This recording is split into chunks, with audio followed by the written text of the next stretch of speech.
Les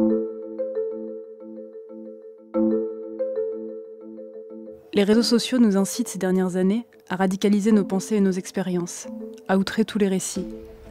À l'oral, au contraire, parfois on minimise, on nie. Une dédramatisation sans déni devrait pourtant être possible. Nous devrions pouvoir parler, écrire à propos de certains abus, certaines blessures, sans pour autant leur donner la noirceur du crime. Il y a des abus gris. L'auteur prend de la hauteur, avait-je solennellement déclaré. Un soir de février, un oreiller et mon ordinateur sous le bras. Direction la chambre de service, 7e étage, 7 mètres carrés. Je prenais ainsi la décision de m'isoler, isolement que j'entendais mettre à profit pour retrouver l'inspiration qui me faisait défaut depuis maintenant trop longtemps. L'inspiration certes ne se décrète pas, mais j'imaginais que les circonstances et l'austérité des lieux, que j'avais au fil des mois aménagés en vue de l'inévitable impasse vers laquelle je me dirigeais, y concourraient.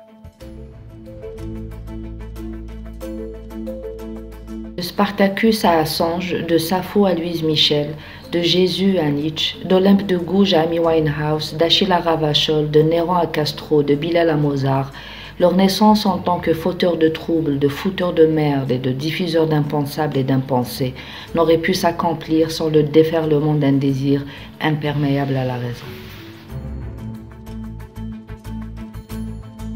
Le désordre est une pulsion, mais aussi une promesse. Tout piller, tout brûler, et d'abord un programme politique. Personne n'est moins nihiliste qu'un anarchiste. Viking peut-être, fin de siècle, certainement pas.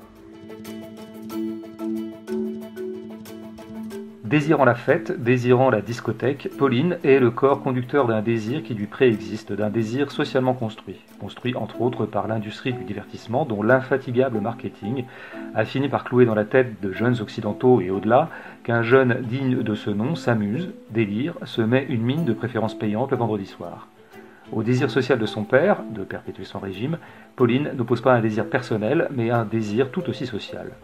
Une injonction à délirer.